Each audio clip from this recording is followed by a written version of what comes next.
Yang pertama, pembukaan. Yang kedua, sambutan. Yang ketiga, penyampaian materi. Dan yang keempat, penutup. Marilah kita buka acara ini dengan membaca basmalah. Bismillahirrahmanirrahim. Memasuki acara yang kedua, yaitu sambutan. Sambutan yang akan disampaikan oleh Ketua Pelaksana Study Club kepada Rere Monica Desaria. Dipersilahkan. Assalamualaikum warahmatullahi wabarakatuh. Waalaikumsalam warahmatullahi wabarakatuh.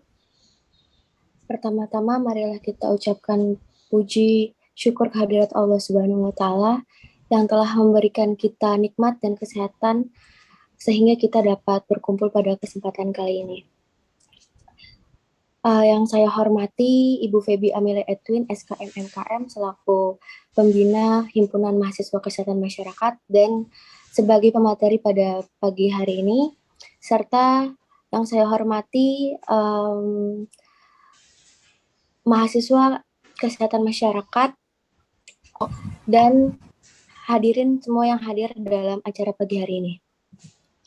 Hadirin sekalian, pada pagi hari ini, Divisi Pendidikan dan Latihan Himpunan Mahasiswa Kesehatan Masyarakat melaksanakan acara study club yang bertemakan meningkatkan wawasan ilmu manajemen analisa data untuk mahasiswa. Saya akan menjelaskan sedikit apa itu study club. Study club itu merupakan kegiatan pembelajaran di luar sesi perkuliahan, di mana mahasiswa mempelajari kembali mata kuliah yang belum dipahami untuk dibahas dan diajarkan kembali di kegiatan ini. Dan dari acara ini, kami berharap kepada hadirin sekalian untuk memanfaatkan study club ini dengan sebaik-baiknya untuk memahami kembali manajemen analisa data.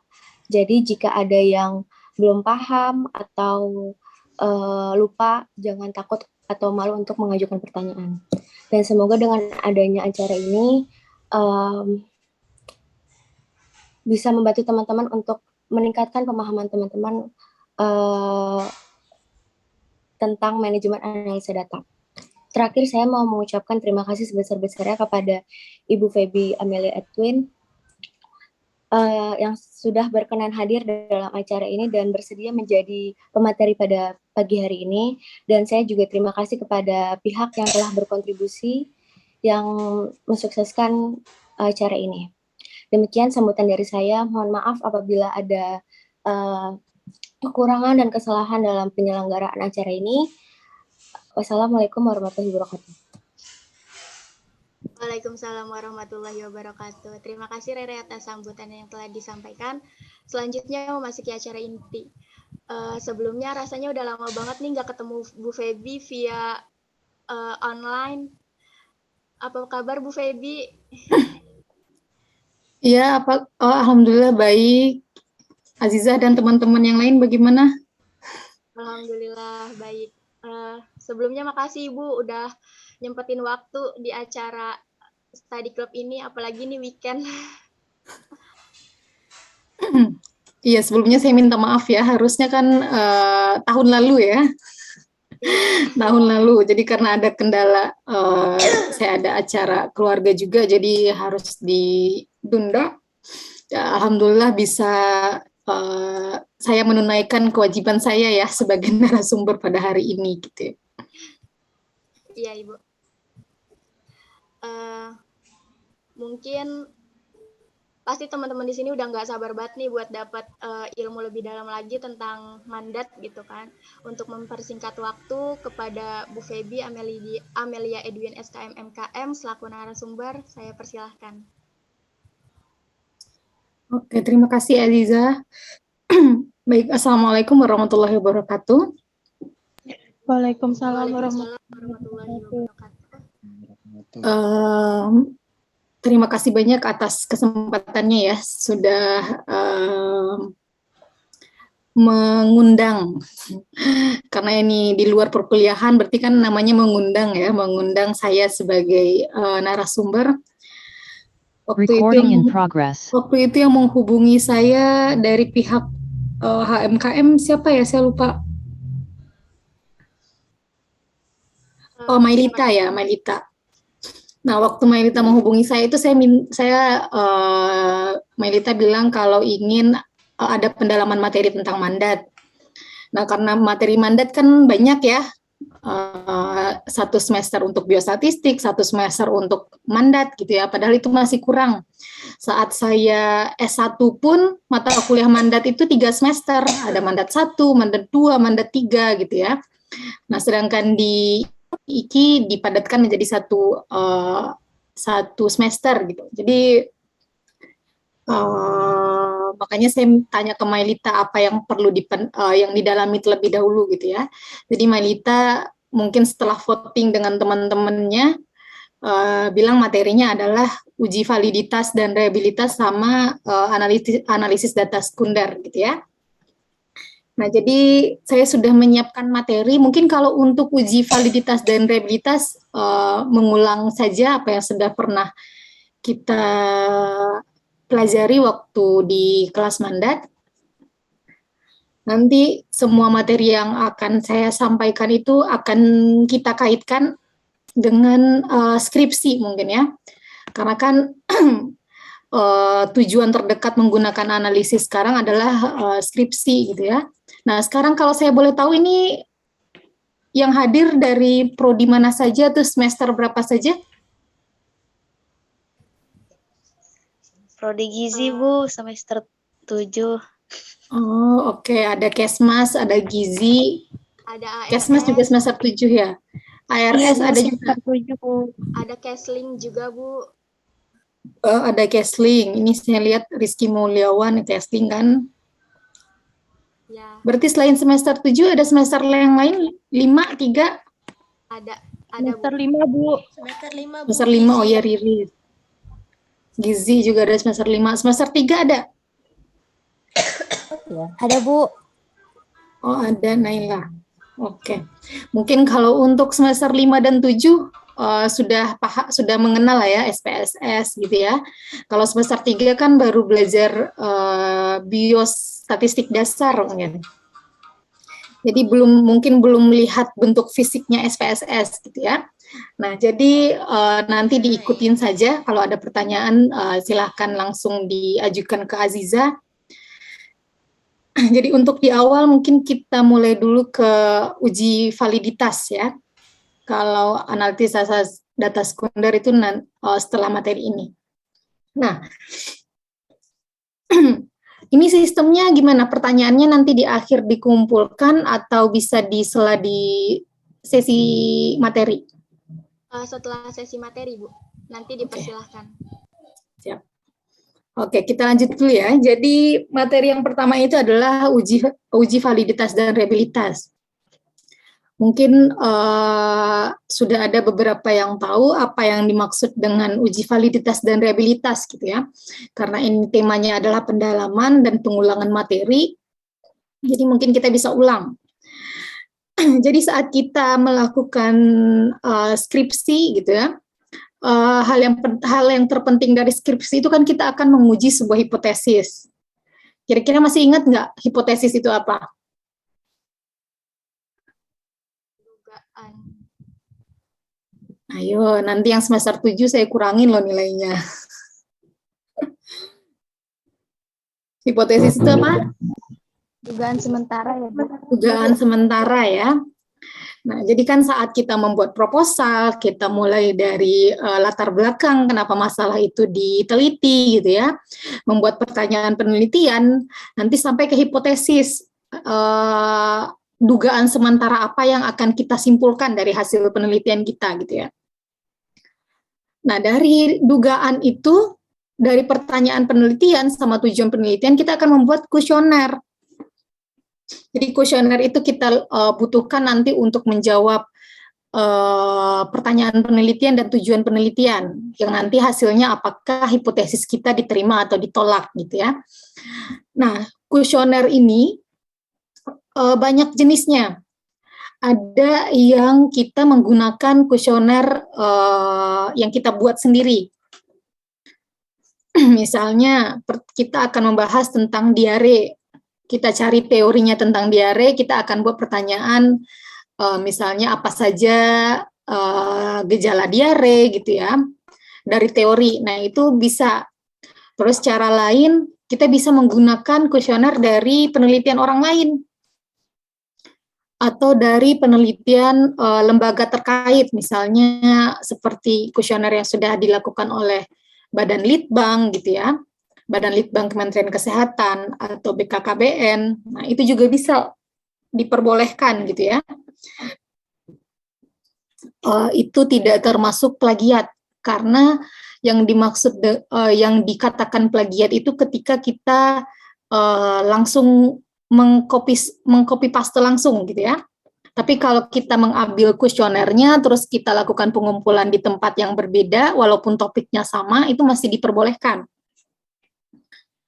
Ya, jadi intinya kalau topiknya sama tapi lokasinya beda, tahunnya berbeda, nah itu tidak dikatakan plagiat. Jadi plagiat dari segi kuesioner itu tidak ada gitu ya. Nah, kalau kita membuat kuesioner tersendiri, itu kita perlu melakukan uji validitas dan reliabilitas. Tapi kalau kita menggunakan kuesioner dari badan terkait, berarti kan itu kuesionernya sudah standar ya. Misalnya kita menggunakan dari Kemenkes, dari BKKBN, itu kan kuesionernya sudah terstandar di Indonesia, sudah diuji coba juga, maka itu tidak perlu kita melakukan uji validitas dan reliabilitas. Nah, kalau untuk penelitian kuesioner dari penelitian orang lain, kadang kan topik, misalnya saya meneliti tentang diare, terus Aziza juga tahun sebelumnya juga bahas tentang diare gitu ya. Jadi saya mau ambil kuesioner dari Aziza. Nah, ya kan itu boleh. Nah, itu ada dua perbedaan. Ada yang bilang harus uji validitas terlebih dahulu. Ada yang bisa langsung dipakai karena lokasinya masih sama-sama Indonesia gitu ya. Tapi kalau misalnya saya di Indonesia, Azizah di Amerika misalnya, terus punya kuesioner tersendiri gitu kan. Nah, itu perlu dilakukan uji validitas dan reliabilitas. Karena kan kondisi geografis kita sama negara lain kan berbeda ya. Ada pertanyaan-pertanyaan yang nanti tidak valid gitu, yang tidak sesuai dengan kondisi geografis kita. Nah, itulah tujuannya kenapa kita perlu uji validitas dan reliabilitas. Jadi uji validitas dan reliabilitas ini kita memastikan pertanyaan yang kita buat atau yang akan kita tanyakan nanti itu dipahami oleh responden. Terus tidak rancu, tidak ambigu pertanyaannya gitu ya. Terus sesuai dengan kondisi geografis kita. Nah, itu tujuannya kenapa kita perlu uji validitas dan reliabilitas. Sampai sini tergambar ya, uji validitas dan reliabilitas itu buat apa, tujuannya apa gitu ya. Tergambar, Bu. Nah, ini ada pengembangan di instrumen. Jadi pengembangan kuesioner itu kan tahapannya jauh ya, sama saat kalian membuat proposal kan bertahap. Dari bab 1 isinya latar belakang gitu ya, kalian harus meyakinkan orang kalau nanti saat di seminar sidang skripsi gitu ya, harus meyakinkan para penguji kenapa perlu topik ini dibahas gitu. Kenapa ini menjadi masalah? Nah, itu yang di awal. Jadi itu yang harus kalian yakinkan para pengujinya gitu ya. Kenapa masalah yang kalian ambil itu memang pantas untuk diteliti gitu ya. Setelah itu bab 2-nya berarti kalian harus membuat kajian teorinya. Dari dampaknya apa, gejala sampai faktor-faktor gitu ya. Karena kan kalau di Kesmas Kesling Gizi, ARS, psikologi pasti kan kalau ada masalah terus dicari penyebabnya apa gitu ya. Nanti dari penyebabnya akan dirumuskan sebuah solusi gitu kan.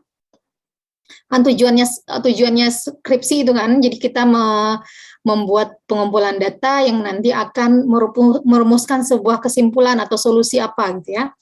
Makanya kita harus berangkat dari sebuah teori. Nanti dari teori kita buat kerangka konsepnya. Jadi variabel apa saja yang perlu kita teliti gitu ya. Terus setelah itu baru kita definisi operasional. Definisi operasional ini maksudnya adalah dari variabel-variabel yang akan kita teliti, kita harus membuat variabel tersebut bisa diartikan dalam bentuk bisa diukur. Contoh variabel umur. Kalau variabel umur pengukurnya seperti apa?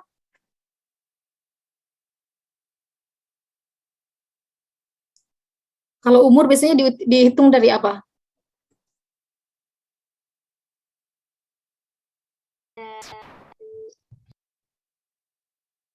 Dari ulang tahun terakhir. Nah, ulang tahun terakhir kan udah pasti umur kita kan?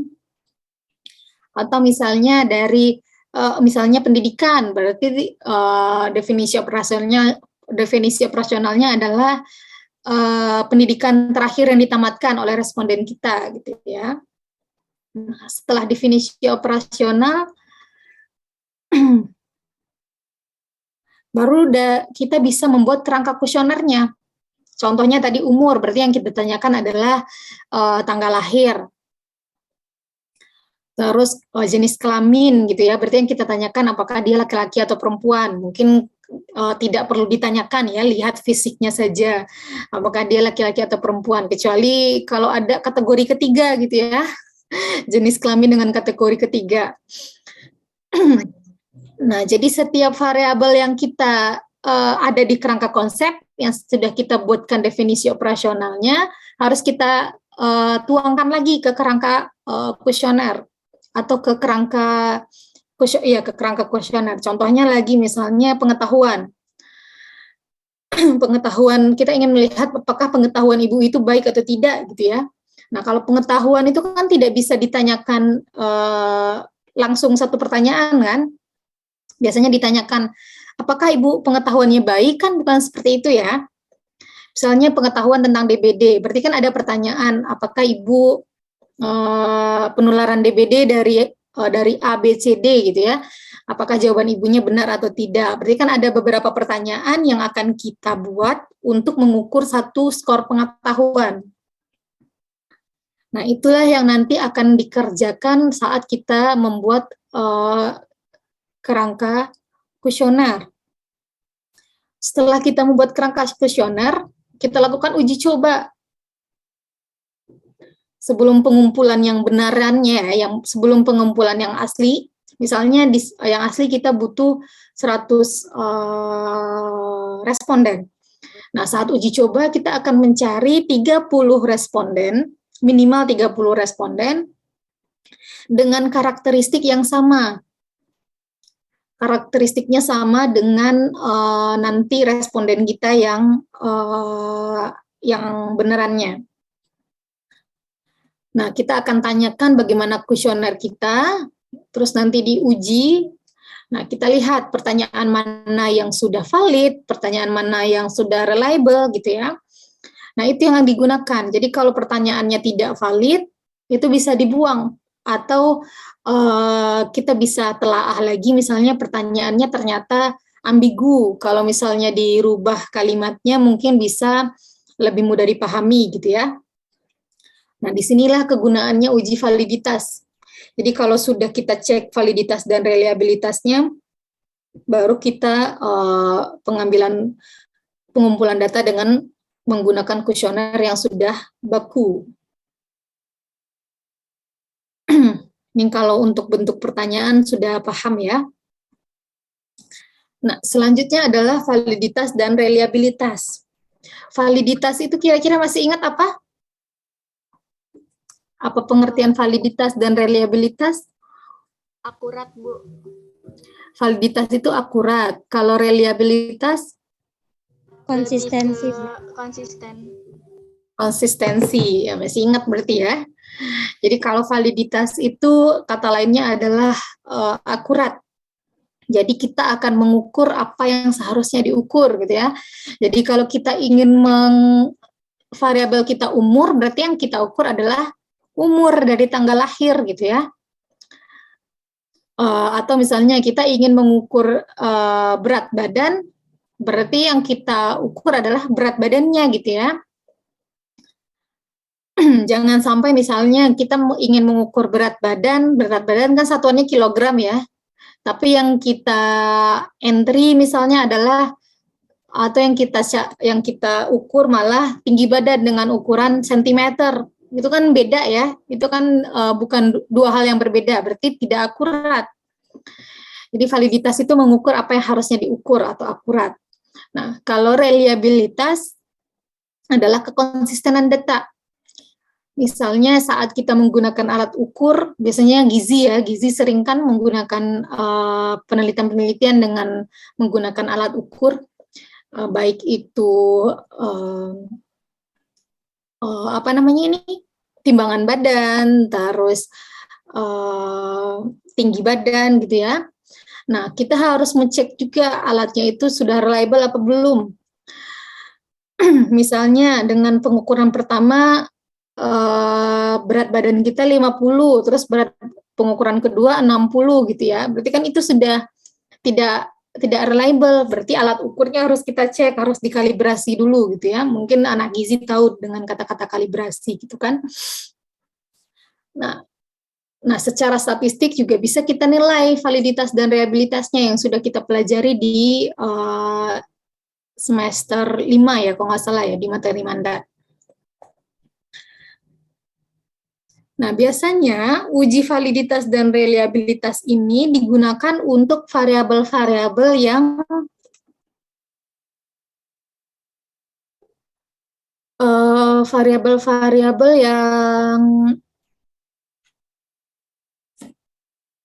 namanya adalah variabel abstrak atau variabel laten atau variabel konsep. Contohnya tadi pengetahuan. Pengetahuan itu kan dia terdiri dari beberapa pertanyaan kan untuk menggambarkan satu pengetahuan. Atau motivasi, saat kita melihat motivasi, misalnya motivasi belajar. Kalau saya tanyakan ke teman-teman sekalian, bagaimana motivasi belajarnya di kelas mandat gitu ya, sebenarnya itu kurang valid.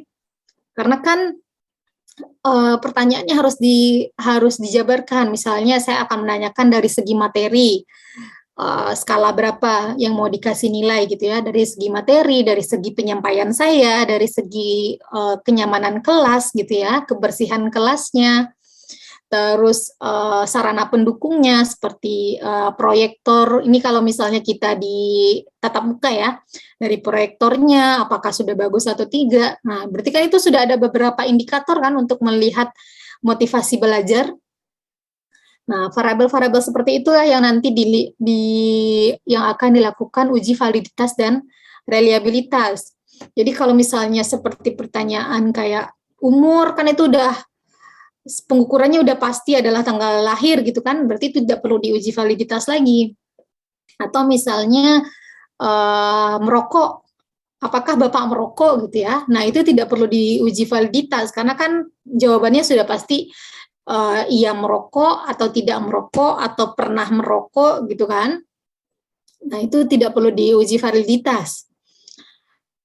Terus apalagi pertanyaan yang perlu sikap, kinerja. Nah itu adalah pertanyaan-pertanyaan yang perlu diuji validitas dan reliabilitas. Jadi kalau misalnya apalagi yang tidak, pendidikan kira-kira perlu diuji validitas atau tidak? Tidak. Enggak ya, karena kan sudah pasti dia tamat pendidikan terakhirnya apakah SD, SMP, SMA gitu ya. Nah, jadi pertanyaan yang sering lakukan uji coba untuk validitas dan reliabilitas itu adalah pertanyaan-pertanyaan dengan skala Likert. Skala Likert tahu ya? Yang biasanya setuju, sangat setuju, tidak setuju, sangat tidak setuju, atau sering, selalu, kadang-kadang gitu ya. Nah, itu pertanyaan yang skala Likert. Biasanya pertanyaan-pertanyaan seperti itu yang harus diuji validitas. Atau pertanyaan yang benar salah. Biasanya kan ditanyakan alat makan merupakan bisa menularkan virus HIV gitu ya, terus benar atau salah. Nah, pertanyaan seperti itu juga perlu untuk diuji validitas dan reliabilitas. Ini untuk konsep hitungnya nanti saya rasa masih ingat lah ya. Nah, ini perbedaannya kalau uji validitas itu kita akan menilai perbedaan dari nilai R-nya atau uji korelasinya antar dua pertanyaan. Sedangkan kalau reliabilitas kita akan melihat dari uji Cambridge alfanya. Jadi sudah ada ketentuan Cambridge alfanya 0,6. Kalau dia di atas 0,6 berarti kuesioner kita sudah reliable. Kalau di bawah 0,6 berarti belum reliable. Ini contohnya, ini adalah mungkin beberapa sudah sering lihat PPT ini ya. Jadi ada pengukuran stres. Kan kita kalau ditanyakan stres, apakah Azizah stres gitu ya? Kan sebenarnya nggak bisa langsung jawab, ya saya stres gitu kan. Pasti ditanya bagaimana kondisi hatinya Azizah gitu ya. Terus hari ini apakah tidurnya nyenyak atau tidak, mudah marah atau tidak gitu ya. Nah, mungkin di sini kalau ada psikologi nggak di sini? Kayaknya ada tadi, Bu. Ada ya, mungkin psikologi lebih paham ya pertanyaan-pertanyaan apa saja yang baku untuk menilai stres gitu ya. Nah, jadi ini contohnya yang dinamakan dengan variabel laten atau variabel abstrak. Dia kan abstrak ya, nggak bisa langsung diukur. Makanya perlu ada pertanyaan lanjutannya untuk mengukur suatu variabel tersebut. Gitu. Jadi nanti kalau nanya ke teman dia stres atau enggak, jangan kayak gitu ya. Ditanyanya bertahap, mudah tidur apa enggak, biasanya tidurnya nyenyak atau tidak gitu ya, insomnia apa tidak, mudah marah enggak gitu ya. Nanti kalian bisa nilai temannya stres atau enggak gitu. Takutnya Nah, nanti itu salah. tiba-tiba nanya stres, dia tersinggung. Ya, makanya jadi ada pertanyaan lanjutan kan, agar tidak tersinggung tadi. Oke, mungkin itu saja. Selebihnya, ini juga ada contoh. Kalau tadi kan contoh pertanyaannya yang skala Likert ya, dari tidak pernah, jarang, kadang-kadang, terus sering sampai selalu. Nah, ada juga yang perlu diuji. Coba itu adalah pertanyaan dengan jawaban benar salah atau jawaban yang pengetahuan. Kalau pengetahuan kan, kalau tadi yang skala Likert kan dari 5 pilihan jawaban kan tidak ada yang benar ya, karena kan itu kondisi masing-masing. Jadi tidak ada jawaban yang benar, tidak ada jawaban yang salah. Sedangkan kalau pertanyaan tentang pengetahuan berarti ada jawaban yang benar di antara beberapa pilihan gitu ya. Atau bisa juga pilihannya cuma 2, benar atau salah, atau seperti ini, seperti ujian di kelas. Nah, ini juga perlu dilakukan uji validitas dan reliabilitas. Oke, mungkin untuk uji validitas dan reliabilitas sampai di situ saja. Karena kalau praktek saya rasa nggak mungkin di sini juga ya. Bisa di kelas atau nanti kita bikin sesi buat prakteknya. Oke, untuk materi yang kedua dilanjut dulu atau bagaimana? Dilanjut dulu aja? Iya, Ibu. Lanjut aja, Bu. Lanjut dulu aja ya.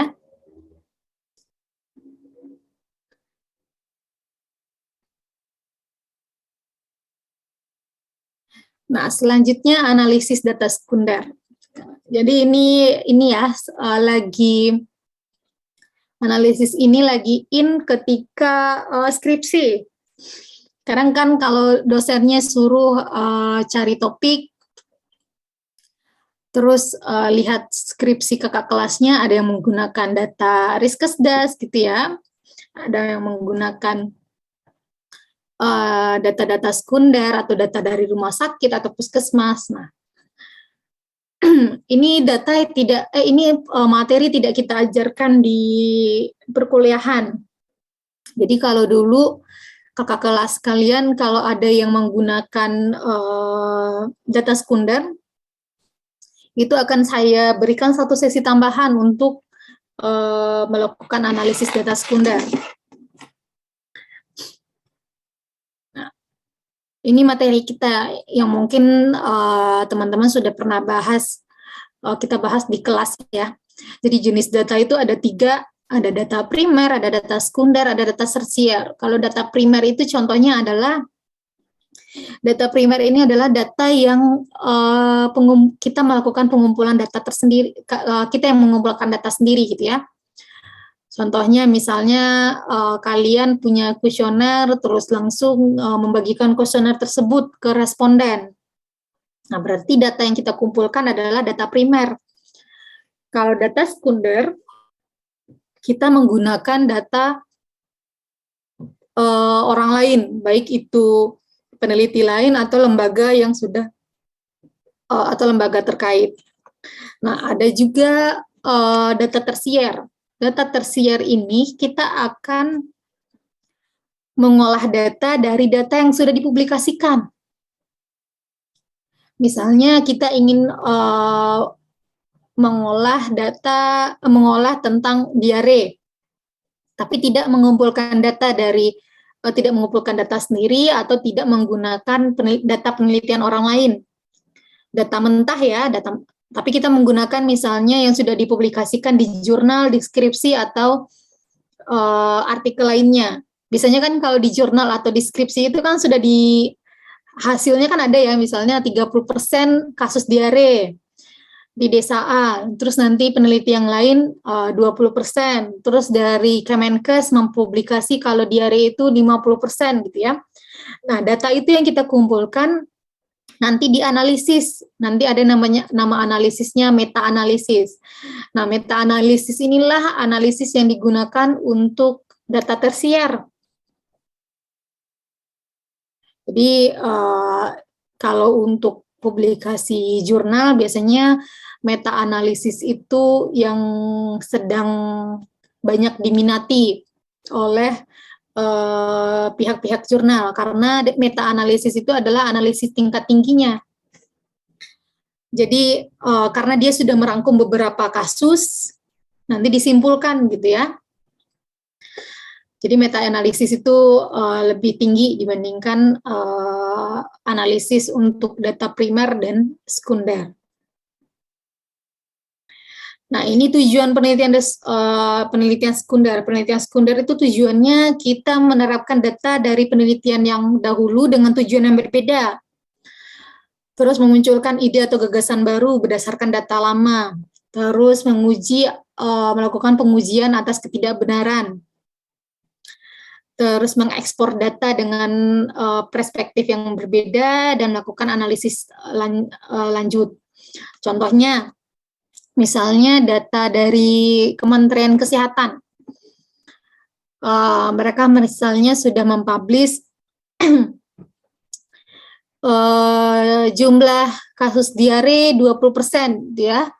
Terus berdasarkan jenis kelamin 30% yang diare untuk laki-laki, 20% yang diare untuk perempuan. Begitu juga dengan kelompok umurnya. Nah, dengan data mentahnya nanti yang bisa kita mintakan, itu bisa kita analisis ulang. Kita bisa lihat apakah ada hubungan kasus diare tersebut dengan umur, dengan tingkat pendidikan gitu ya, sampai nanti kita bisa melakukan analisis multivariat. Multivariat tahu ya? Jadi kita akan melakukan, kalau bivariat kan melihat 2 hubungan variabel. Jadi kita hanya menghubungkan antara variabel A dengan variabel B, atau variabel independennya satu dengan variabel dependen. Masih ingat ya variabel independen dan dependen itu apa? Masih, Bu. Masih ya. Jadi kalau variabel independen itu adalah variabel yang bebas. Kalau variabel dependen itu adalah variabel yang terikat. Contohnya, umur mempengaruhi diare. Berarti yang menjadi variabel bebasnya adalah Umur. Karena umur yang mempengaruhi diare gitu ya, bukan diare yang mempengaruhi umur. Berarti variabel dependennya adalah diare. Nah, kalau multivariat, variabel independennya lebih dari satu. Misalnya tadi kalau kita hanya melihat umur dengan diare, nanti kita bisa tambahkan dari umur, jenis kelamin, pendidikan, gitu ya, status sosial ekonomi, terus apalagi kondisi rumah, kondisi udara, gitu ya. Nah, nanti dari variabel-variabel tersebut kita hubungkan dengan diare. Nanti kita bisa melihat faktor mana sebenarnya yang paling mempengaruhi di daerah tersebut. Karena kan ini ya, kalau sering dengar Kesmas itu adalah multi cause.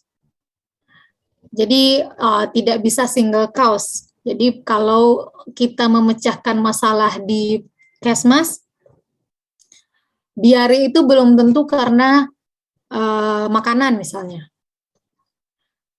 Mungkin di daerah A dia karena makanan, tapi di daerah B kan bisa karena yang lain, air misalnya gitu ya.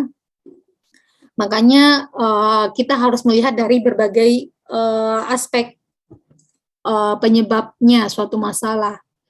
Makanya sangat dibutuhkan untuk multivariat.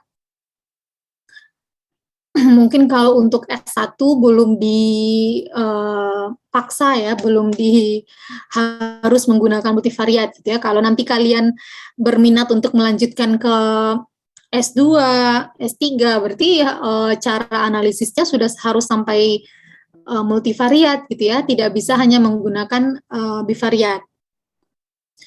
Nah, jadi tujuannya penelitian sekunder itu kita sudah punya data yang sudah dipublish mungkin, jadi kita minta data mentahnya atau raw data namanya, kita analisis ulang. Bisa analisisnya bisa sampai bivariat dan multivariat gitu ya. Nah, ini adalah sumber data sekunder. Sumber data sekunder ini bisa dari hasil penelitian orang lain, yang tadi kita sudah bahas, misalnya si A mengambil kuesionernya sendiri gitu ya. Terus nanti mereka sudah publish, berarti kita bisa minta data mentahnya, terus kita analisis ulang. Nah, berarti itu adalah data hasil penelitian orang lain. Terus yang kedua ada data administrasi kelembagaan. Ini bisa dari survei yang sering dilakukan, atau bisa juga dari data rutin puskesmas atau data rumah sakit. Nah, itu termasuk data sekunder ya. Jadi data sekunder itu tidak hanya yang terlihat sekarang di slide. Kalau ini kan ada SDKI, Survei Demografi Kesehatan Indonesia. Ini dilakukan oleh BKKBN. Kalau menggunakan data ini bisa download secara gratis di websitenya. Nah, kalau yang ini Riskesdas. Ini Riskesdas 2018 ya yang terakhir. Kalau sebelumnya kan juga ada 2013, 2017 ya kalau nggak salah. Nah, ini harus mengajukan permohonan data ke Kemenkes, Badan Litbang. Kalau ini berbayar biasanya. Terus ada juga GATS. GATS ini adalah survei, GATS ini Global Tobacco Survey. Jadi survei yang dilakukan di dunia, salah satunya Indonesia, terkait penggunaan rokok pada orang dewasa 15 tahun ke atas. Ini kalau kalian juga ingin menganalisis ini yang terakhir GATS 2019, saya belum cek sih apakah sudah dipublish atau belum untuk datanya. Nanti bisa, kalau misalnya berminat mengenai rokok, bisa ini juga datanya bisa di-download secara gratis di webnya CDC. Nah, yang selanjutnya juga ada Global Youth Tobacco Survey. Ini rokok sama ya, ini seluruh dunia. Tetapi ini khusus seluruh dunia dan ini Indonesianya. Jadi ada beberapa pertanyaan karena sudah diuji validitas itu pertanyaannya kurang valid.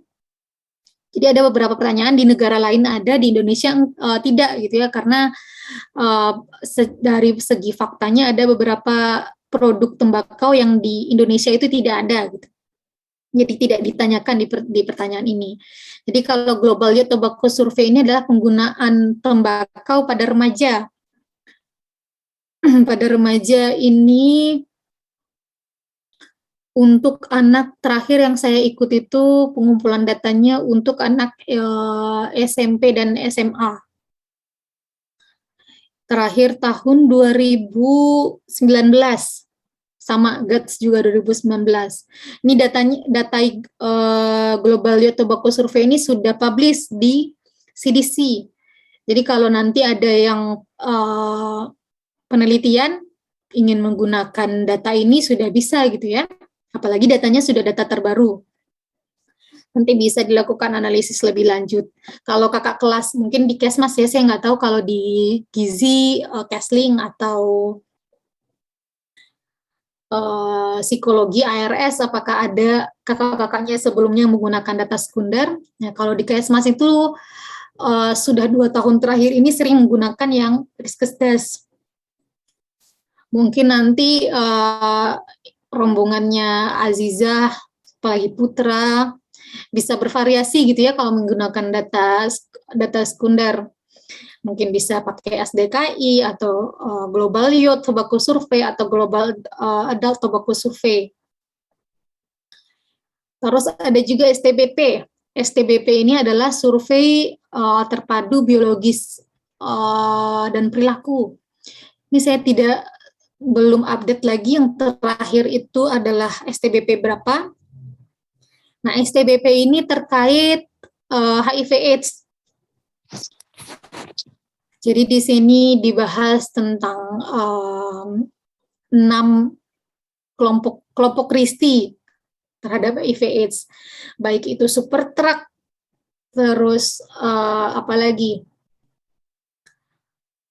waria, LSL, tahu LSL kan? Tahu, Bu. Tahu kan? Nah, terus apalagi penasun, pengguna jarum suntik. Nah, itu dibahas di sini. Mungkin kalau tertarik ini juga bisa dicari-cari dulu, dibaca dari laporannya gitu ya, biar terpapar sebenarnya apa saja yang dibahas gitu. Nah, selanjutnya untuk mungkin ini lebih ke arah Kesling yang biasanya ya, yang bahas tentang kualitas air minum. Jadi Kemenkes itu juga melakukan survei tentang kualitas air minum rumah tangga. Terakhir ini yang saya ikut tahun 2020. Nah, nanti kalau misalnya ada anak Kesling yang tertarik untuk analisis selanjutnya, analisis data sekunder untuk skam RT ini bisa dibaca-baca juga dulu dari laporan gitu ya. Atau ada juga tentang serangga, kalau nggak salah saya juga ada untuk Kemenkes melakukan analisis lebih lanjutnya, surveinya gitu ya. Nah, selain ini juga ada dari Susenas, survei ekonomi nasional dari BPS. Nah, itu juga dilakukan 2 kali dalam setahun. Kalau berminat untuk analisis lebih lanjut, nanti bisa hubungi BPS. Nah, ini adalah beberapa contoh data sekunder yang bisa digunakan, baik itu untuk skripsi atau untuk jurnal publikasi gitu ya. Selain ini, kalian juga bisa minta data ke puskesmas. Ke puskesmas, mereka kan punya data rutin ya, misalnya untuk kasus DM atau untuk kasus apalagi hipertensi saya rasa banyak banget itu di puskesmas. Atau posyandu, mungkin mau bahas KIA gitu ya. Nah, itu juga bisa diminta ke lembaga terkait. Atau mau ke Dinkes juga bisa tuh. Dinkes kan mereka melakukan surveillance Nah, itu juga bisa diminta datanya dengan maksud misalnya untuk analisis lebih lanjut gitu ya. Atau rumah sakit, data dari rumah sakit juga bisa. Nah, ini adalah beberapa contoh sumber data sekunder. Nah, ini ada beberapa hal yang perlu dipahami saat menggunakan data survei. Sebenarnya ini ada beberapa yang sudah kita bahas di mandat atau di BIOS ya, kita bahas metode sampling. Nah, di sini saya pilih empat hal yang paling penting yang harus diperhatikan saat kita akan melakukan analisis data sekunder. Ada namanya unit sampling, ada bobot, ada cluster, ada stratum atau strata.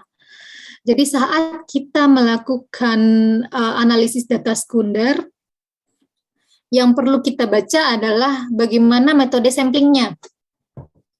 Biasanya kan di laporan, kalau kalian download laporan Riskesdas gitu ya, atau laporan survei yang lainnya, itu mereka mencantumkan bagaimana metode pengumpulan sampel mereka.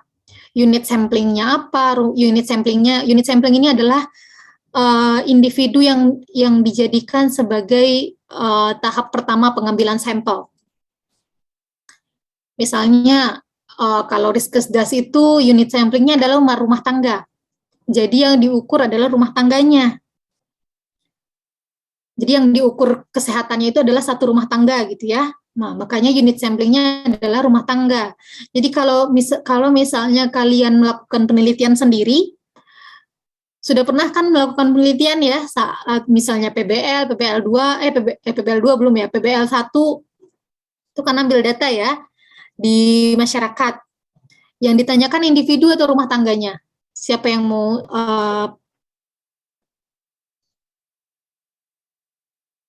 Individu, Bu. individu, berarti unit samplingnya adalah individu.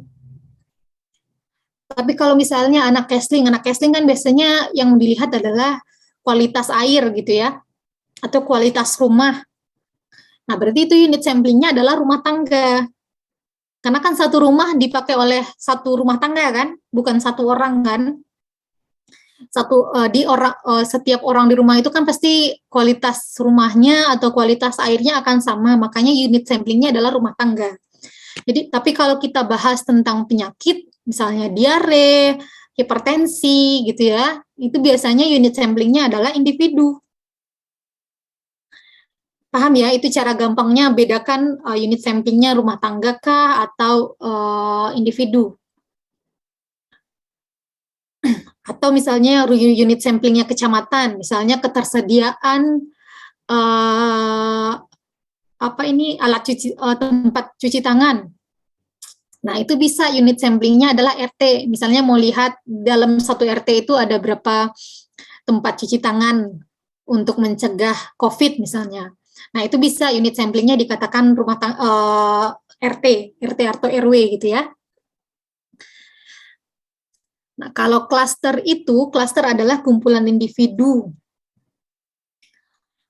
Contoh gampangnya, misalnya DKI Jakarta. DKI Jakarta itu ada berapa kabupaten kota? Ayo, yang orang Betawi mana? Aji biasanya ya, yang orang Betawi. Ada berapa kabupaten kota di DKI Jakarta?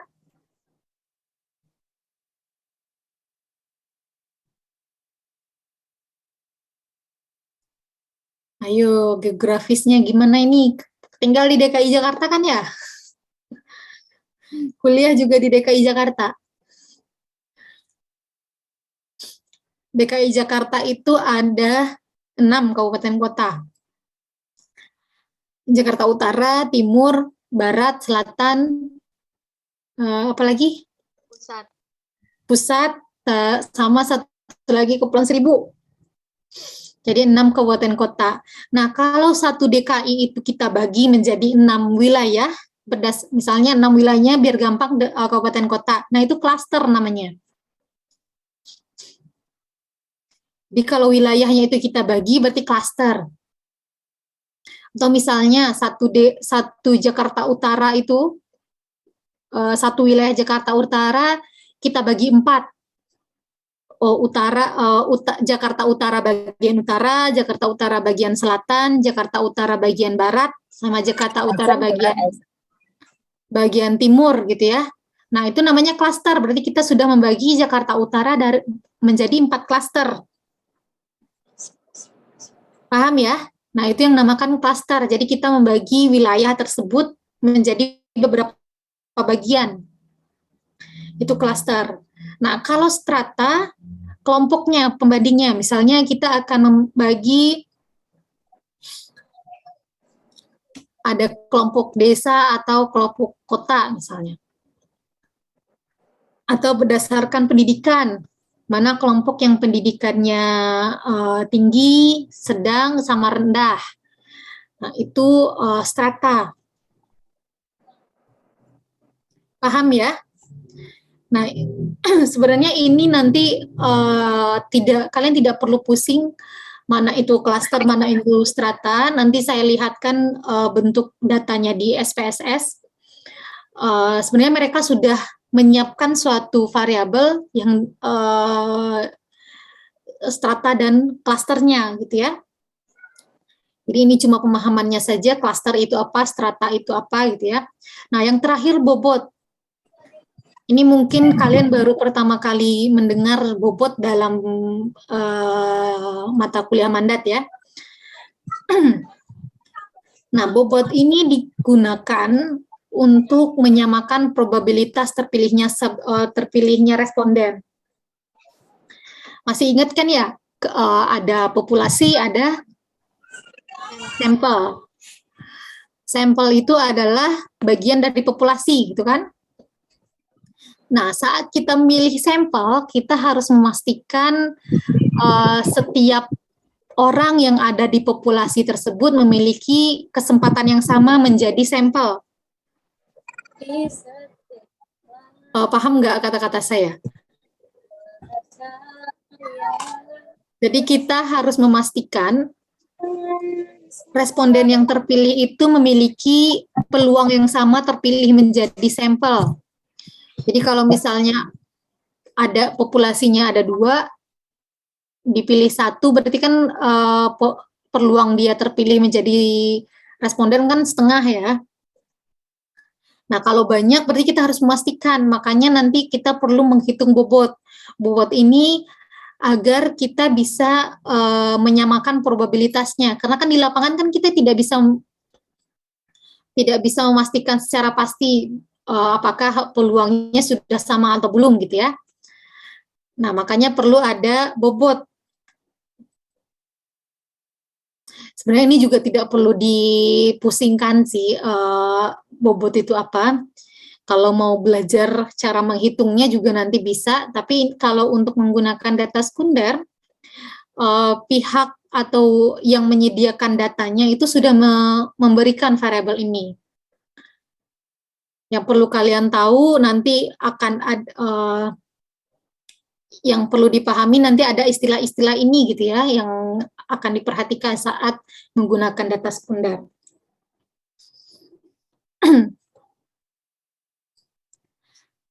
Nah, sebelum kita masuk ke bentuk datanya,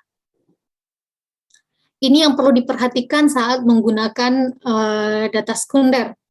Bukan data sekunder juga sih, semua data kali ya, baik itu primer atau sekunder. Kita harus memastikan tujuan penelitiannya apa, pertanyaannya seperti apa gitu ya. Nanti pertanyaan yang dibuat di kuesioner itu apakah sudah menjawab belum dari tujuan penelitian kita. Apakah ada yang terlewat gitu ya. Terus pertanyaannya itu sudah akurat atau belum, terus up to date atau tidak data yang kita gunakan. Up to date ini maksudnya kalau kita menggunakan data sekunder, misalnya data Riskesdas. Riskesdas itu kan terbaru ada 2018. Yang terbaru 2018, berarti kita tidak bisa menggunakan data yang 2010 atau 2013-nya. kecuali kita ingin membandingkan kasusnya dari 2013, 2010 dan 2018. Karena kalau kita hanya menggunakan data yang 2013 berarti kan belum up to date gitu ya. Kecuali data sekunder itu yang terbaru 2013. Contoh tadi yang STBP. STBP itu misalnya kalau dia terbarunya hanya 2013 berarti bisa digunakan ini karena ini adalah data yang terakhir. Tapi kalau ada data STBP yang 2019 misalnya berarti yang digunakan adalah STBP 2019. Paham ya? Jadi ini yang perlu diperhatikan. Kalau data mentah itu kan sudah disiapkan ya. Jadi masing-masing pertanyaan kan sudah dijawab.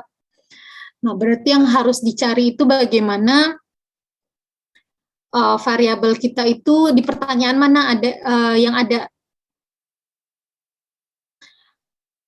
Misalnya diare. Di Riskesdas itu ada ditanyakan apakah ada buang air besar cair seminggu terakhir gitu ya. Jawabannya ya tidak tahu. Terus nanti ada pertanyaan lanjutan yang juga masih membahas tentang diare. Nah, itu juga harus diperhatikan gitu ya.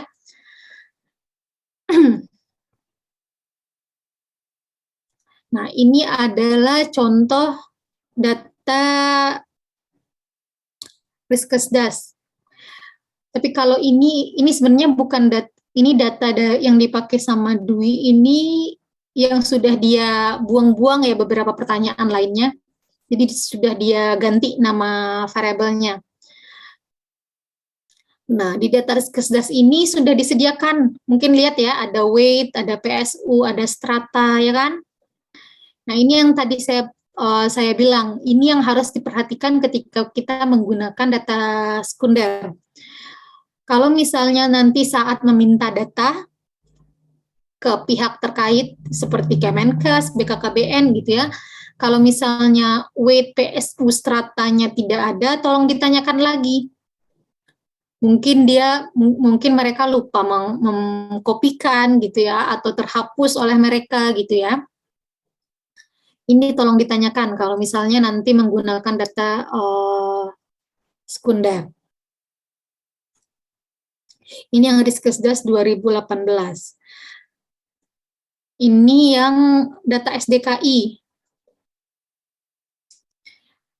SDKI itu nih V005. Ini adalah weight-nya atau bobotnya yang nanti akan kita gunakan saat analisis data. Terus V001 cluster number-nya. Jadi dia tidak menggunakan strata, tapi menggunakan cluster. Kalau di Riskesdas tidak menggunakan cluster, tapi menggunakan strata.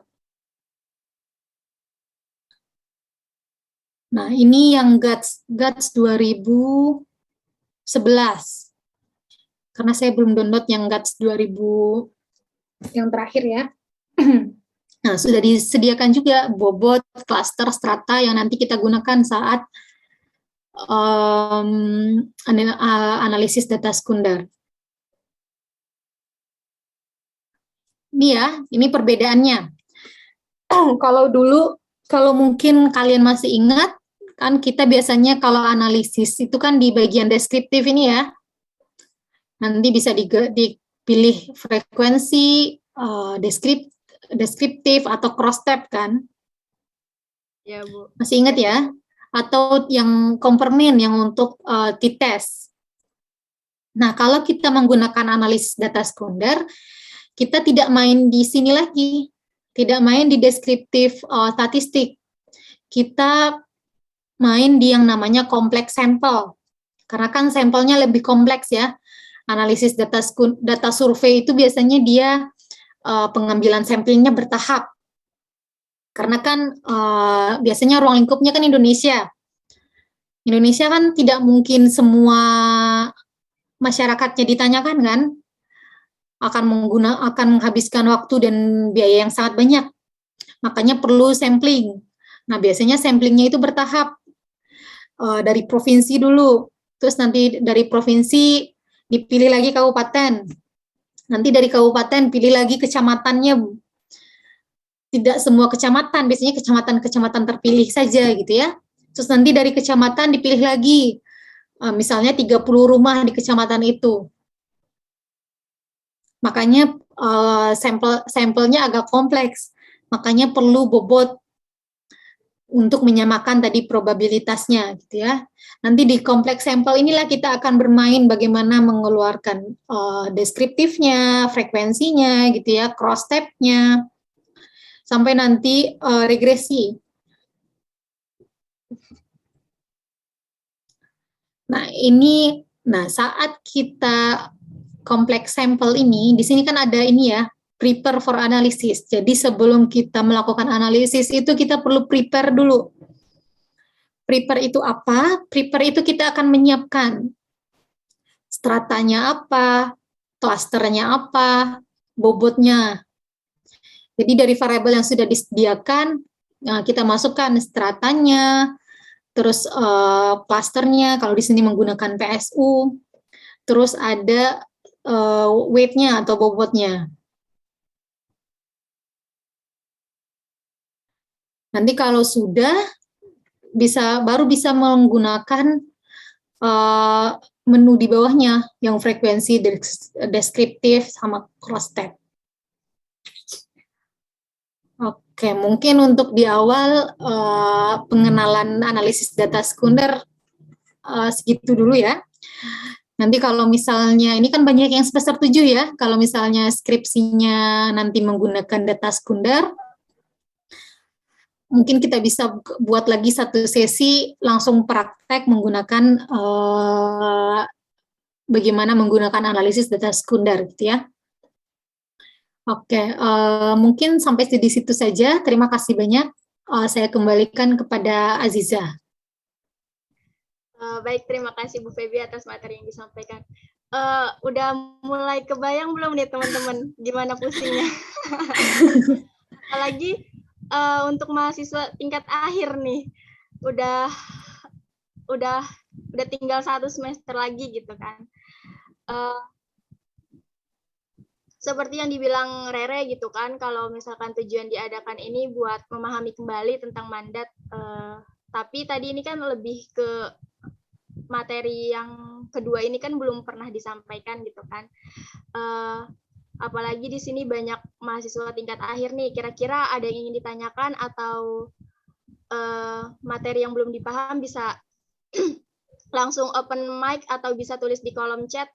Untuk teman-teman semester bawah juga bisa ditanyakan, nggak apa-apa ya Bu, kalau misalkan nanti ada pertanyaan terkait biostat atau mandat di semester lalu di luar pembahasan kali ini gitu, barangkali ada teman-teman yang ingin bertanya. Nggak apa-apa, semoga saya bisa jawab ya. Nggak apa-apa katanya gitu kan. Sudah masuk, udah ada pertanyaan nih. Udah ada pertanyaan belum?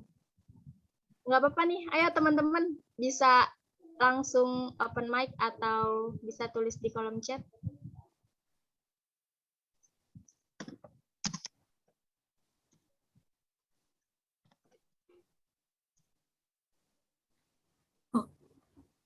Belum ya, mungkin sambil menunggu yang ini, yang mau bertanya, yang tadi saya lupa sampaikan, sebenarnya kalau untuk analisis data sekunder itu gampang. Kalau tinggal olah gitu ya. Yang bingungnya itu ketika, sebentar saya coba cari kuesionernya, biar nanti tergambar yang mempusingkan itu di bagian mana gitu ya. Boleh Bu. Tapi lebih enak sekunder atau primer Bu kira-kira? Beda-beda. Kalau primer itu kan ini ya, mungkin pusingnya adalah saat pengumpulan data. lebih pusing di saat pengumpulan data gitu ya. Kalau primer. Kalau sekunder lebih pusing saat cleaning datanya. Nih, ini ada data GATS 2011 kalau nggak salah. Ini data yang saya gunakan waktu membuat tesis. Jadi nanti data yang kita dapatkan itu bentuknya seperti ini. Nama variabelnya kayak gini gitu ya. Dari penomoran kuesioner. Terus di sini banyak. Nah, ini yang harus kita pahami dulu. Harus kita baca di kuesionernya, terus HH4B01 ini maksudnya apa, HH4B02 itu maksudnya apa gitu ya. Terus dari pertanyaan kita misalnya umur yang mau kita pakai itu umur yang mana? Apakah yang HH4B kah atau yang HH4C gitu ya. Nah, kalau H4D ini kan it is person male or female, berarti kan ini jenis kelamin. Hanya satu pertanyaan, berarti gampang ya. Jawabannya juga gampang, mungkin female or male. Nah, yang susah itu yang nanti ada double gitu. Atau ini A01 berarti ditanyakan gender. Terus A02A yang ditanyakan bulannya. A02B tahun. Terus A03 umurnya gitu ya.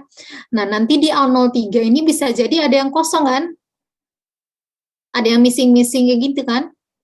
Padahal dia bulan dan tahunnya mereka jawab. Tapi di A03-nya kosong gitu ya. Nah, ini yang di cleaning seperti ini yang sebenarnya yang agak pusing. Tapi kalau dia sudah kita cleaning seperti yang dilakukan oleh Dwi, ini kan bentuknya sudah di cleaning kan? Sudah di cleaning terus sudah diganti nama filenya sesuai kebutuhan. Ini lebih gampang. Sama kayak kita melakukan analisis seperti biasa. Cuma bingungnya nanti yang agak memusingkan adalah saat cleaning. Memastikan adakah data yang missing atau tidak, terus transformnya, record, masih ingat kan? Nanti kan ada bagaimana cara record, apa variabel yang harus di-record gitu ya. Nah, contohnya ini yang ini, B01. Ditanyakan apakah saat ini merokok secara daily, less than daily atau tidak sama sekali. Terus di B02-nya apakah merokok di waktu lalu gitu ya. Di waktu lalu itu dia merokok daily kurang dari sehari atau tidak sama sekali. Nah, ini yang misalnya kalau variabel ini yang mau kita bahas, berarti ini yang harus kita transform. Cleaning seperti ini yang harus dipahami gitu ya. Jadi kita harus mencocokkan data yang kita dapat ini yang dalam bentuk SPSS dengan yang nanti bentuknya kuesioner. Kadang banyak yang keliru itu saat cleaning data, kayak saat transform dan lain-lain gitu ya. Kalau ditanya lebih enak yang mana, beda-beda. Kalau primer tadi kan pusingnya saat pengumpulan data ya, mencari narasumber, mencari responden, menghubungi satu persatu ke rumah-rumah gitu ya, mengumpulkan. Nah, tapi saat entry dan analisis data seperti yang kita pelajari di kelas gitu kan, lebih gampang. Tapi kalau data sekunder, pengumpulannya kita tidak perlu pusing. Paling pusingnya nanti belum agak nunggu seminggu, 2 minggu untuk mendapatkan data gitu ya. Kalau kelas kalian kemarin ada yang sampai sebulan baru mendapatkan data sekunder. Nah, tapi pusingnya adalah saat cleaning data. Saat bersih-bersih lah ya bahasanya. Tapi kalau saat analisis, masih sama seperti yang pembacaannya, cara pakainya dengan menggunakan saat kita belajar. Paling pilihan menunya aja nanti yang berbeda. Kalau saat pembacaan nanti sama aja.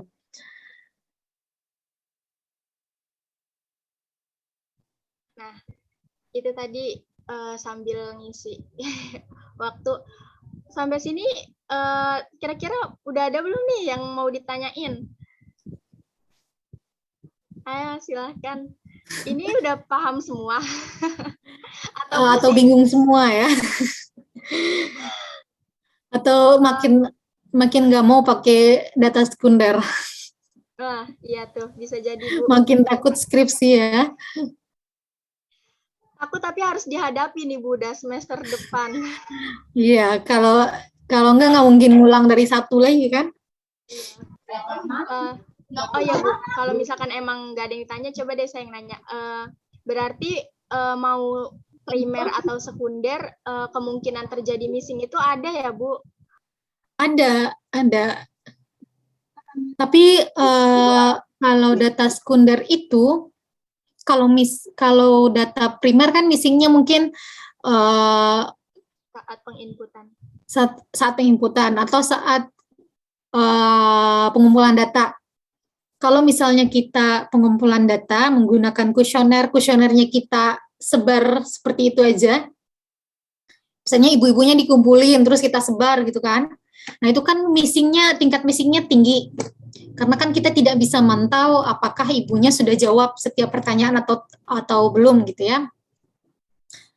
Nah kalau missingnya di data sekunder, lebih ke arah kalau untuk tidak mengisi mungkin agak kurang.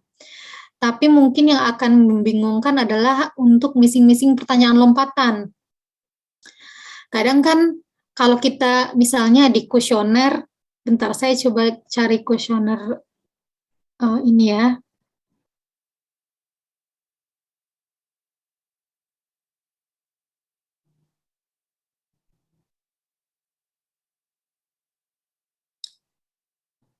Misalnya kita fokus ke satu pertanyaan. Ini contohnya kuesioner Riskesdas ya, Riskesdas 2018.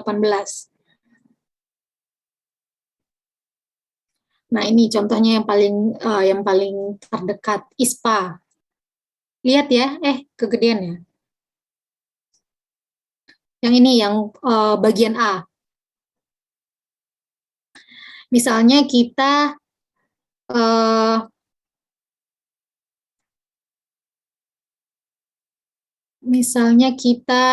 kita ingin melihat dari gejala ISPA kan. Nah, yang kita mintakan ke Kemenkesnya misalnya hanya pertanyaan A02. Padahal A02 ini lanjutan dari A01. Berarti kan nanti ada yang missing kan? Ini kan pertanyaan nomor A01, dalam 1 bulan terakhir apakah pernah didiagnosis ISPA oleh tenaga kesehatan? Yang jawab 1 ya langsung ke A03, yang jawab 2 A02. Yang berarti yang lompat kan hanya yang menjawab ya kan?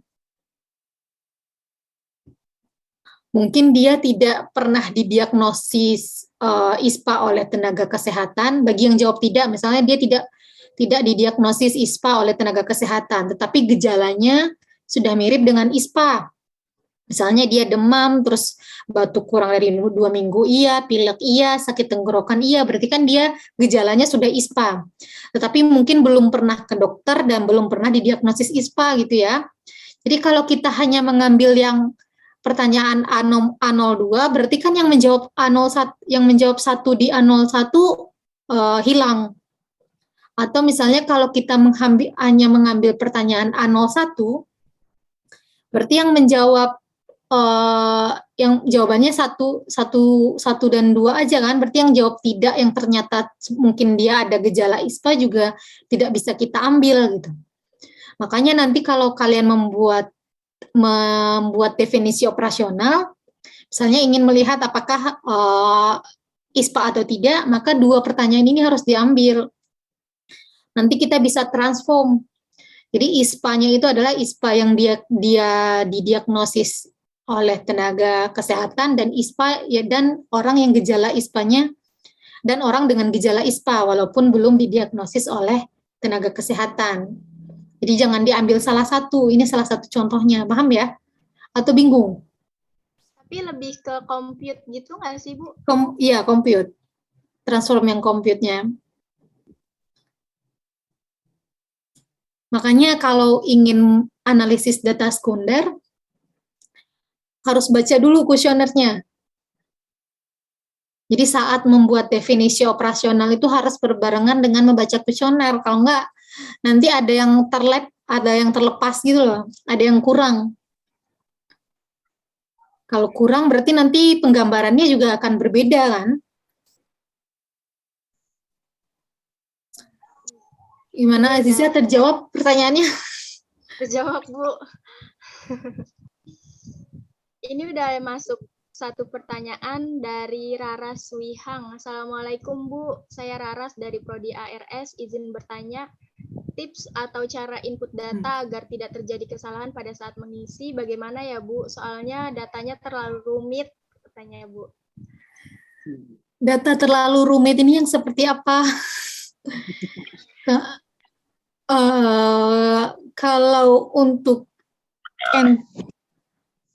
tips dan cara input data ya, biasanya kan kalau kita tips dan input data-data pribadi, maksudnya data dari penelitian kita, kalau saya biasanya buat dulu ininya, epidatanya. Kalau data pribadi ya, kalau sudah dibuat epidata kan biasanya lebih gampang kan, lebih mengurangi juga kesalahan untuk input. Karena kan seperti yang sudah kita pelajari bisa dibikin range, bisa dibikin lompatan gitu ya. Tapi kalau misalnya langsung ke SPSS atau ke Excel, nah itu memang agak meningkatkan kemungkinan untuk salah entry-nya. Kalau saya sih tipsnya mungkin ini aja ya, setelah di entry dicek lagi dulu gitu. Terus di setiap kuesioner itu jangan lupa dikasih nomor. Jadi nanti kalau ada yang salah bisa dicek ulang ke kuesioner yang sudah kita beri nomor gitu kan. Nomornya harus sama ya, nomor yang ada di SPSS kita atau dibuat kode responden lah. Kode respondennya harus sama yang kita entry di SPSS dengan yang di kuesioner. Kalau berbeda kan nanti susah juga untuk match-nya ya. Tipsnya mungkin itu lebih ke membuat penomoran, terus kalau bisa menggunakan Epidata mungkin bisa mengurangi resiko untuk salah input gitu ya. Mungkin seperti itu, Raras. Bagaimana Raras? Baik, Bu. Terima kasih, Bu. Ya. Ada pertanyaan lagi nih Bu, dari Veronica. Assalamualaikum, saya bacakan ya Bu. Assalamualaikum, saya Vero, mau tanya, ketika menghitung sampel, apa harus cara manual Bu, atau ada aplikasi atau web lainnya? Oke, kalau untuk perhitungan sampel, sebenarnya ini ya, kalau nanti, mungkin kalau saat membuat proposal PBL, masih ingat nggak rumus sampelnya menggunakan apa, Vero? Yang Slovin ya, kalau nggak salah ya? Iya. Slovin. Nah, kalau Slovin ini apa? Saya tidak ada aplikasi untuk menghitung sampel menggunakan rumus Slovin. Nah, biasanya kalau untuk deskripsi, kalau nanti bimbingannya adalah bimbingan saya, biasanya saya, Bu Alia, Bu Uci, nah itu biasanya menggunakan rumus Lemaitre. Kalau Bu Vero biasanya masih menggunakan Slovin, tapi kadang juga bisa menggunakan Lemaitre. Nah, kalau saya, Bu Uci, Bu Alia biasanya menggunakan Lemaitre. Lemaitre ini ada aplikasi untuk menghitung sampelnya. Jadi nanti tinggal dimasukkan beberapa angka, nanti langsung keluar langsung keluar berapa sampel yang dibutuhkan. Sebentar ya, coba saya cari contoh softwarenya.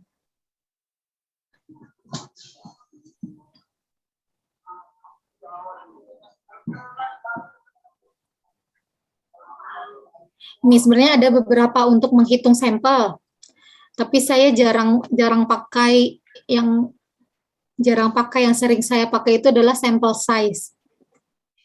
Sample size ini, nah ini bentuknya, terlihat ya? Jelas Bu, terlihat. Nah, ini nanti bisa dipilih sesuai, biasanya untuk yang nomor 1 dan nomor 2 ini adalah sampel dengan cross-sectional, atau cross-sectional. Masih ingat kan cross-sectional, cohort, case control? Nah, nomor 3 untuk case control, nomor 4 untuk cohort study, terus ini untuk survei. Nah, biasanya kalau penelitian-penelitian itu kan cross-sectional ya. Jarang kan yang satu menggunakan case control atau cohort. Nah, untuk berarti menggunakan dia di poin 1 atau poin 2, terus nanti dilihat lagi berdasarkan hipotesisnya. Hipotesisnya apakah dia one tail, two tail, masih ingat kan? Pelajaran biostatistik, one tail, two tail.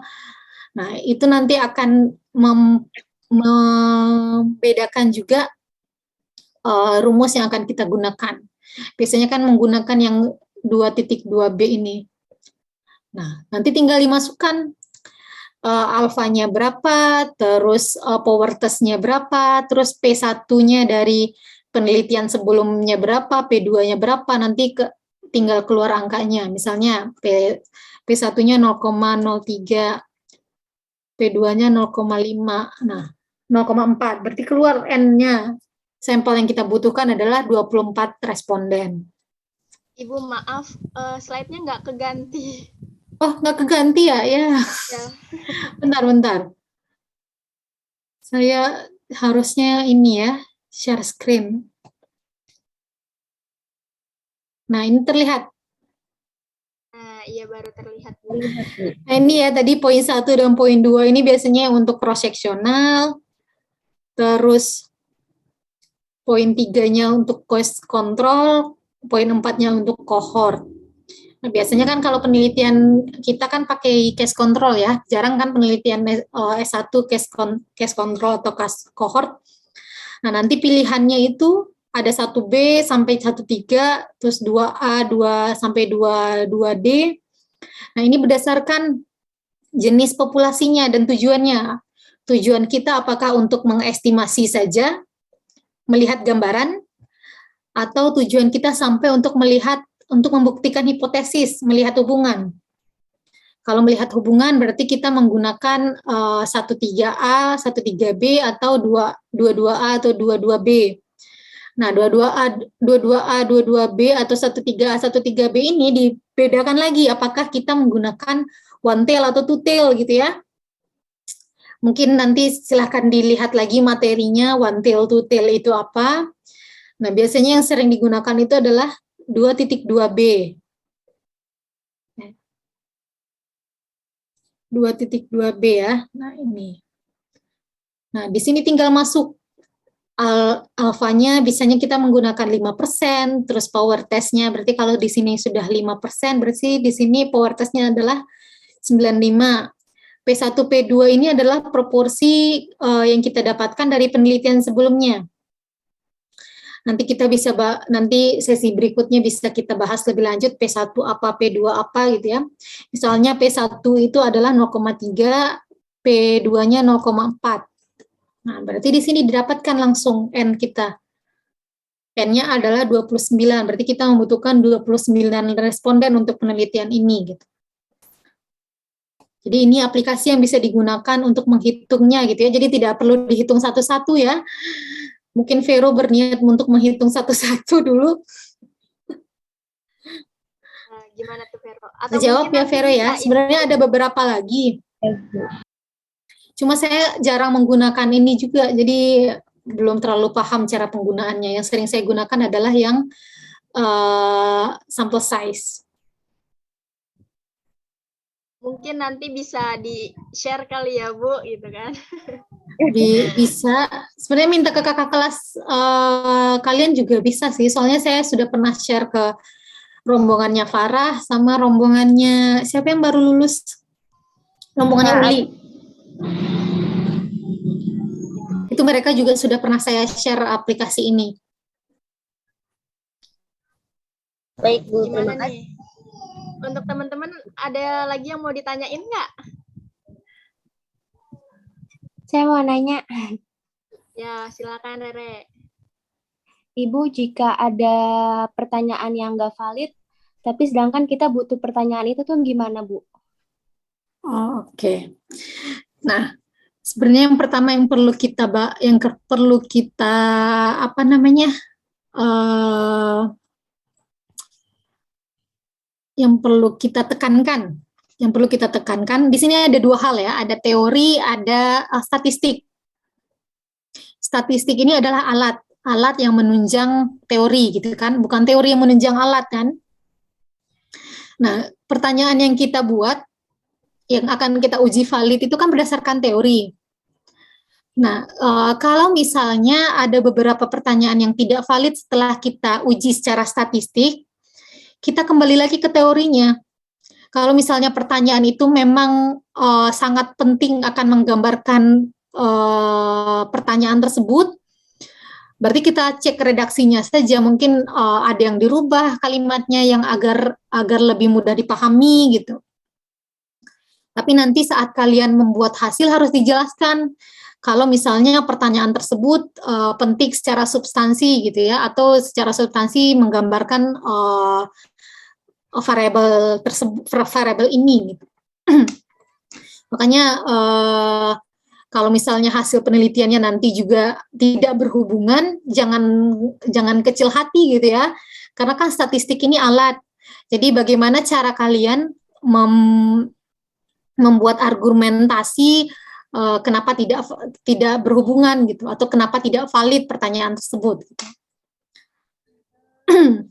Jadi begitu Rere, gitu ya. Jadi dia ada dua hal yang saling beriringan, ada teori, ada statistik. Statistik ini dia alat menunjang teori, bukan teori yang menunjang alat, gitu ya.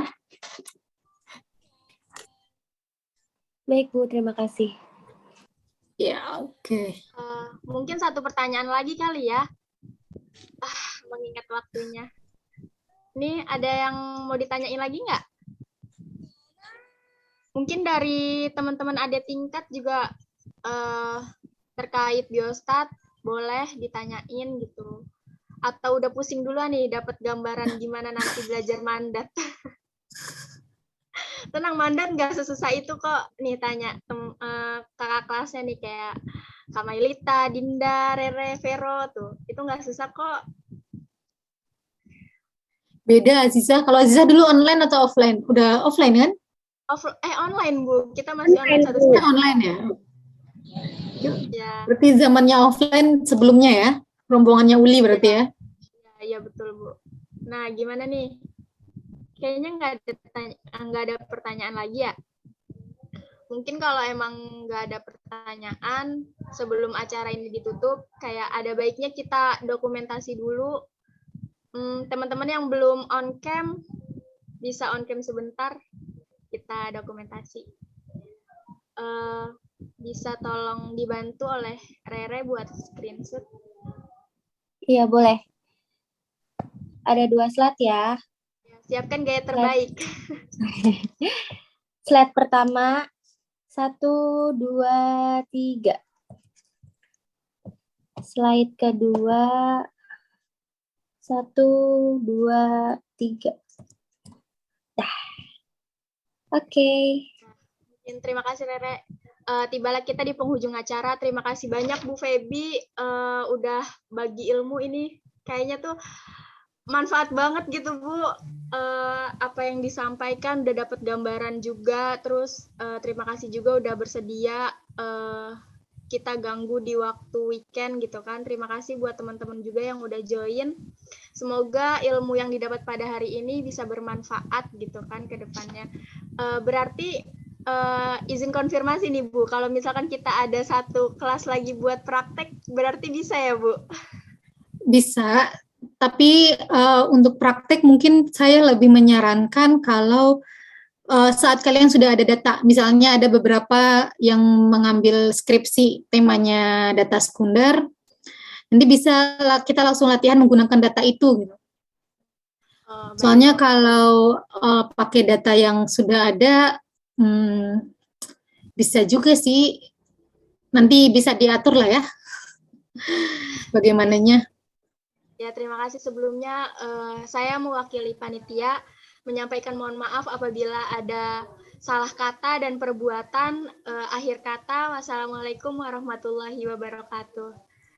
Terima kasih. Waalaikumsalam warahmatullahi wabarakatuh. Oh iya, mumpung saya ada di Zoom ini Zoom pengurus AMKM ada semua kan ya?